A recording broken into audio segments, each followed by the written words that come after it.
नमस्कार मित्रांनो, मी किशोर बोराटे. तिसरा डोळा या यूट्यूब चॅनलमध्ये मी आपलं स्वागत करतो.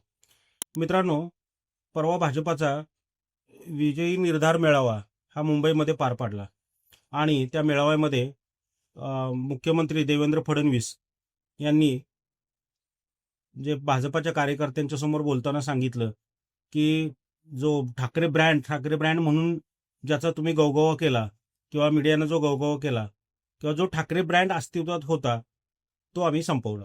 मध्यंतरी काय बेस्टचे वगैरे निवडणुका झाल्या, त्याच्यामध्ये आमचे आमदार दरेकर, आमदार लाड आणि शशांकराव यांनी ठाकरे ब्रँड विझवला. तर आता तिथून पुढे मीडियामध्ये चर्चा चालू झाली की खरोखरच ठाकरे ब्रँड विझला का, किंवा ठाकरे ब्रँड कशा पद्धतीचा आगामी निवडणुकीमध्ये काय चमत्कार घडवेल वगैरे वगैरे, जे ते आपापल्या पद्धतीने विश्लेषण करत होतं. परंतु या मेळाव्यातून ठाकरे ब्रँड विरोधात रणशिंग फुंकून मुख्यमंत्री देवेंद्र फडणवीस यांनी एक प्रकारे महापालिका निवडणुकीचं बिगुल वाजवलंय असं म्हणायला, किंवा रणशिंग फुंकलंय असं म्हणायला काहीच हरकत नाहीये. सद्यस्थितीत तरी निवडणुका अजून 3-4 महिने होत नाहीयेत.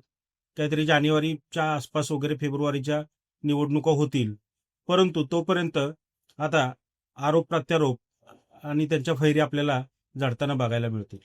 70,000 कोटींची ठेवी असलेली ही मुंबई महापालिका ही सगळ्यात श्रीमंत महापालिका आहे आणि हा महापालिका ताब्यात घेण्यासाठी राजकीय पक्षांच्या मध्ये निश्चितपणे तुंबळ राजकीय लढाई होईल आणि त्याची झलक आपल्याला मुख्यमंत्री देवेंद्र फडणवीस यांच्या भाषणातून बघायला मिळालेली.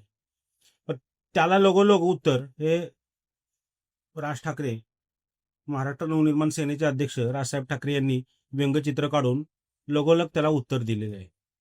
तर अशा प्रकारे हळूहळू वातावरण गरम व्हायला सुरुवात झालेली आहे.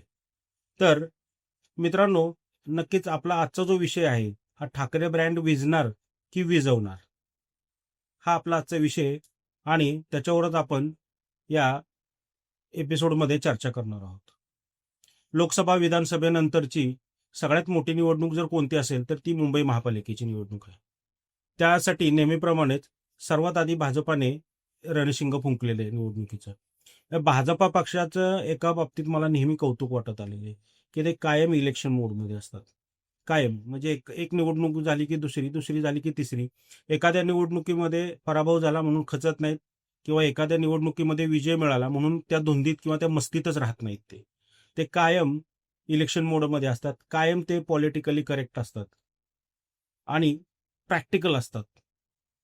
म्हणजे भाजपाने त्यांच्या पद्धतीने त्यांची तयारी चालू केली तशी एकनाथ शिंदे यांनी आपल्या जमवाजमव चालू केलेली आहे. त्याचप्रमाणे महायुतीतला एक तिसरा सहभागी जो पक्ष आहे तो राष्ट्रवादी काँग्रेस, अजितदादा, त्यांनी आपल्या पुणे ह्या बालेकिल्ल्यामध्ये, पुणे आणि पिंपरी चिंचवड या बालेकिल्ल्यामध्ये तिथे आपल्या तयारीला त्यांनी सुरुवात केलेली आहे.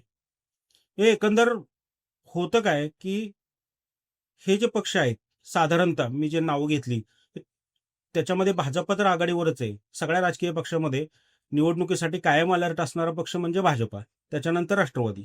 या दोन पक्षाची तरी प्रकर्षानं नावं घेता येतील की बाबा हे कायम इलेक्शन मोडमध्ये असतात. आता त्याच्या विरुद्ध परिस्थिती जी आहे ती इकडे पुरोगामी आघाडीची आणि उद्धव राज ठाकरे यांची आहे. मध्यंतरी मराठी विषयाच्या भाषेच्या साठी म्हणून दोन्ही ठाकरे बंधू एकत्र आले आणि आता ते मराठी भाषेकरता एकत्र आलेले ठाकरे बंधू हे आता मराठी म्हणजे महाराष्ट्राकरता हे एकत्र येत आहेत अशी त्यावेळेला चर्चा झाली आणि त्या चर्चेप्रमाणे दोन्ही बंधूंच्याकडून आगामी त्यांच्या राजकीय युतीसाठी काही सकारात्मक संकेतही आलेले आहेत. दोन्ही बंधू एकत्र लढण्याच्या मनस्थितीत आहेत. उद्धव बाळासाहेब ठाकरे यांनी जाहीरही केलेले. संजय राऊतही रोज म्हणतात की ठाकरे बंधू एकत्र लढणार आणि मध्यंतरी काही दिवसापूर्वी स्वतः मनसे प्रमुख राजसाहेब ठाकरे यांनी सांगितलं की जर आम्ही 20 वर्षांनी एकत्र आलेलो आहोत तर मग काय ते 20 तर मग आत्ता दोन्ही सैनिकांना एकत्र यायला काय अडचण आहे. म्हणजे एकंदर काय की ठाकरे बंधू एकत्र लढतील अशी परिस्थिती सध्याची आहे. आणि हे देवेंद्र फडणवीस साहेबांनी ओळखलेले आहे. म्हणजे आता इकडे भाजपाची तयारी झाली, एकनाथ शिंदेची तयारी झाली, अजितदादा तयारी करतायत आणि उद्धव सेनेच्या वतीनं त्यांचे कायम सतर्क असणारे 24/7 उपलब्ध असणारे, पत्रकारांच्यासाठी उपलब्ध असणारे प्रवक्ते संजय राऊत हे नेहमी सकाळी येऊन भाजपा शिंदे सेनेची मापं काढत असतात. पक्षप्रमुख उद्धव ठाकरे अधूनमधून भाजपावर शिंदे सेनेवर टीकास्त्र सोडत असतात, चिमटे काढत असतात. पण विषय असा येतो ह्याच्यामध्ये की आगामी महापालिका निवडणुकीच्या दृष्टीनं हे उद्धव यांचे फारसे आव्हान आतापर्यंत भाजपाला वाटत नव्हतं. परंतु जर राज आणि उद्धव एकत्र आले तर निश्चित फरक पडू शकतो, हे भाजपाचे चाणक्य असलेल्या देवेंद्र फडणवीस यांना याबाबत चांगली कल्पना आहे. म्हणजे विषय त्याच्यामध्ये असा आहे की जर राज आणि उद्धव एकत्र आले तर महाराष्ट्राचं राजकारण बदलू शकतं, महापालिकेची गणितं बदलू शकतात, याची जाणीव देवेंद्र फडणवीस यांना नक्कीच आहे. बाकीच्या कोणी मान्य करू दे अगर नाही करू दे, परंतु फडणवीस या बाबतीत खूपच म्हणजे बोलताना ते कार्यकर्त्यांचा उत्साह वाढवण्यासाठी ठाकरे ब्रँड संपला वगैरे या गोष्टी बोलतील, बोटतिडकी नागदे टीकाही करतील, एकमेकाची उणी दोन्ही काढतील. हे सगळ्या गोष्टी जरी घडत असल्या तरी सुद्धा त्यांना जाणीव आहे की हे जर एकत्र आले तर मात्र आपल्या पुढे आव्हान निर्माण करू शकतात. एकटे उद्धव ठाकरे किंवा एकटे राज ठाकरे आव्हान निर्माण करू शकत नाही, हे त्यांना अगदी काळ्या म्हणजे काय म्हणतो ना त्याला आपण, दगडावरची सफेद रेघ आहे. परंतु दोघे एकत्र असतील तर आपल्याला आव्हान असणारे एवढा पॉलिटिक अवेअरनेस हा देवेंद्र फडणवीस यांच्यामध्ये निश्चितच आहे आणि त्या पद्धतीनंच ते पुढची पावलं टाकतायत असं म्हटलं तर अजिबात वावगं ठरणार नाहीये. त्यामुळे ही आगामी जी निवडणूक आहे ही ठाकरे बंधू विरुद्ध फडणवीस ही अशीच होणार आहे. ही निवडणूक महायुती विरुद्ध इंडिया आघाडी किंवा महाविकास आघाडी, पुरोगामी महाविकास आघाडी अशी नाही होणार, किंवा ठाकरे ब्रँड विरुद्ध भाजपा अशीही नाही होणार. हे ठाकरे बंधू विरुद्ध देवेंद्र फडणवीस अशीच ही निवडणूक होणार आहे.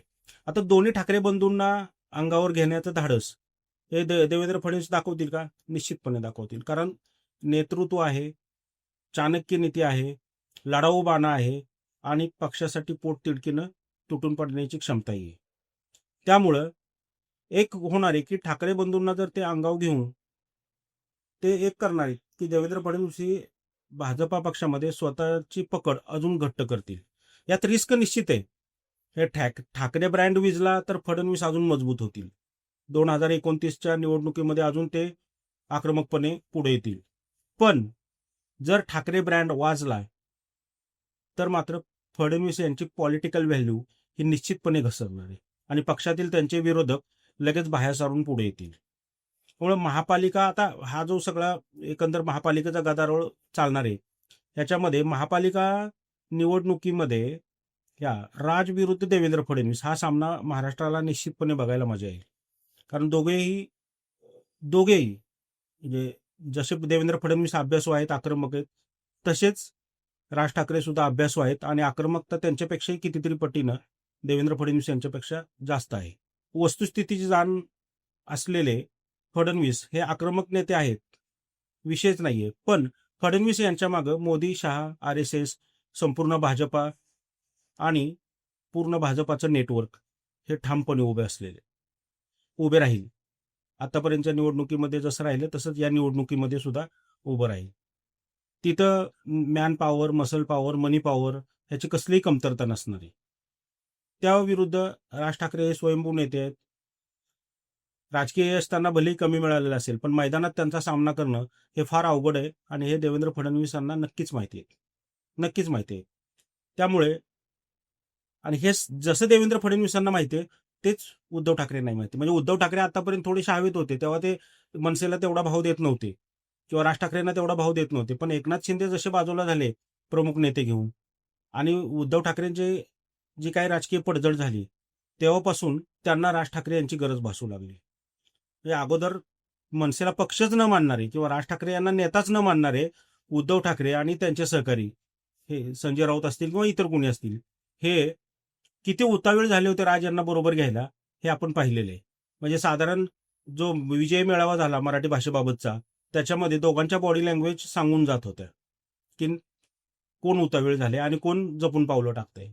परंतु निश्चितपणे जर समजा आता हे दोघे बंधू एकत्र लढले तर निश्चितपणे देवेंद्र फडणवीस विरुद्ध राज ठाकरे ही लढाई महाराष्ट्राला बघण्यामध्ये खूपच मजा येणार आहे. आणि राज ठाकरे जर त्यांचा ठाकरेबाणा घेऊन मैदानात उतरले तर निश्चितपणे महायुतीला त्यांचा सामना करता करता दमछाक होणार आहे. त्याचबरोबर महापालिका निवडणुकीत सेनाच हवी असं म्हणणाऱ्यांची संख्या भरपूर आहे. म्हणजे एक मान्य आहे की उद्धव ठाकरे यांची राजकीय ताकद खूपच कमी झालेली आहे. एकनाथ शिंदे पक्षातून बाहेर गेले, त्यांच्याबरोबर सगळे प्रमुख नेते गेले, तरी सुद्धा पण कार्यकर्ता अजून तिथंच आहे असे म्हणणाऱ्यांची संख्याही काही कमी नाहीये. आजही मुंबईमध्ये हे लोक मान्य करतात की जरी नेते गेले तरी कार्यकर्ता तिथंच आहे. आणि विशेषतः जरी समजा एकनाथ शिंदे यांची ताकद ठाणे जिल्ह्यामध्ये असेल, कल्याण डोंबिवलीमध्ये असेल, पण मुंबईमध्ये त्यांची ताकद कमी आहे. मुंबईमध्ये भाजप आणि उद्धव ठाकरे गट ह्या दोघातच जास्त करून सरळ सामना होऊ शकतो. पण आता इकडे राज ठाकरे आल्यामुळं दोन्ही बंधू एकत्र आलेत, दोन्ही सैनिक एकत्र आलेत आणि हे दोघं एकत्र असावेत असे म्हणणाऱ्यांची संख्याही भरपूर आहे. त्याच्यामुळं निश्चितपणे उद्धव ठाकरे आणि राज ठाकरे म्हणजे हा जो ठाकरे ब्रँड आहे हे तुम्ही किती जरी म्हटलं संपला तरी याच्याकडे दुर्लक्ष निश्चितपणे करता येणार नाही आणि याची जाण निश्चितपणे देवेंद्र फडणवीस यांना आहे. आता याच्यामध्ये गंमत अशी आहे की इकडे आता देवेंद्र फडणवीस यांनी टीका करायला सुरुवात केलेली आहे. ठाकरे ब्रँडला किंवा ठाकरे बंधूंना सरळ सरळ आव्हान दिलेले. संजय राऊत, उद्धव ठाकरे बोलतच असतात, आदित्य ठाकरे बोलतच असतात, परंतु जोपर्यंत राजसाहेब ठाकरे तलवार बाहेर काढत नाहीत तोपर्यंत ह्या महापालिका निवडणुकीची रणधुमाळी बघायला मजा येणार नाही. आता समोरून एवढे आरोप प्रत्यारोप होत असताना सुद्धा मनसेतून ना स्वतः राज ठाकरे काय बोलतायत, ना त्यांचे नेते काय बोलतायत, ना प्रवक्ते काय बोलतायत. आता याच्यामध्ये अनेक महाराष्ट्र सैनिकांना अशी शंका आहे की नक्की हे कशा पद्धतीने पुढे जाणार आहे सगळं. हे ठाकरे बंधू एकत्र येतील, एकत्र येऊन निवडणूक लढवतील, पण निवडणूक लढवतील तर ही निवडणूक भाजपच्या विरुद्ध किंवा महायुती विरुद्ध असणार आहे. त्याच्यामध्ये आता काँग्रेस आणि शरद पवार गट हे एकत्र येतील का, किंवा यांच्याबरोबर काय अलाइनमेंट होईल का यांचं, किंवा उद्धव ठाकरे, शरद पवार गट आणि काँग्रेस यांची युती अगोदरपासून आहे, पण यांना काँग्रेसला किंवा शरद पवार गटाला राज ठाकरे यांचं वावडा असायचे काहीच कारण नाहीये. परंतु काँग्रेसला राज ठाकरे चालणार आहेत का, हाही एक महत्वाचा मुद्दा आहे. जर समजा ते नाही चाललं तर मग शरद पवार गटाची भूमिका काय. काँग्रेसनं जर ठरवलं की वेगळं लढायचं तर मग शरद पवार गट जे आहे तो काय भूमिका घेतोय, काँग्रेसवर जाईल की इकडे राज उद्धव यांच्या बरोबर येईल, हे पाहणं याच्यामध्ये महत्वाचं आहे.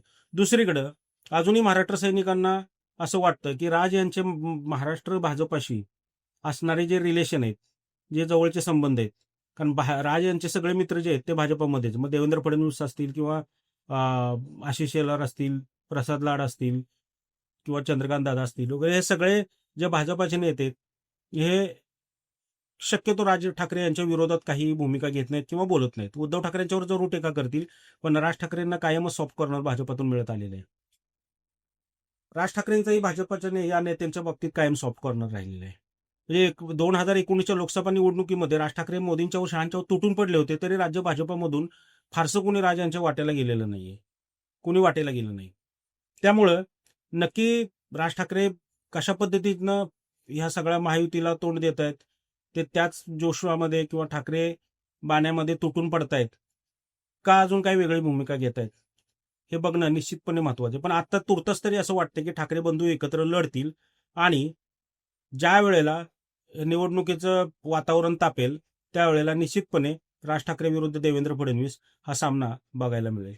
मित्रांनो, आता सगळ्यात महत्वाची गोष्ट ही आहे की आजही असं म्हटलं जातंय की जमिनी स्तरावरील जो सैनिक आहे तो तिथंच आहे, नेते गेले तरी. आणि आता राज आणि उद्धव हे दोघेही एकत्र आलेले आहेत, त्यामुळे या दोन्ही पक्षांचे सैनिकही एकत्र आलेले आहेत. मग आता हे सगळे मिळून महापालिका राखतायत. महापालिकेवर ठाकरे ब्रँडचा भगवा झेंडा फडकतोय का महायुतीचा झेंडा फडकतोय, हे बघणं आता कायमच उत्साहवर्धक असणार आहे. याच्यासाठी साधारणतः 3-4 महिन्याचा कालावधी लागेल. तोपर्यंत अजून बऱ्याच घडामोडी घडणार आहेत, निवडणुका अजून जाहीर व्हायच्यात, पक्षांतर व्हायच्यात, नंतर तिथनं पुढं मग कोण कोणाबरोबर जाते हे सगळ्या गोष्टी कळेल आणि मग निवडणुकीच्या प्रचारामध्ये रंगत येईल.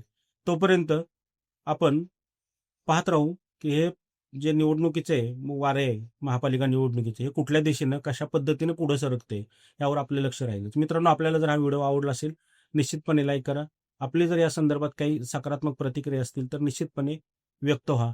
आणि तिसरा डोळा या चॅनलला ऑल पर्यायावर टिकमार्क करून सबस्क्राईब करा. धन्यवाद.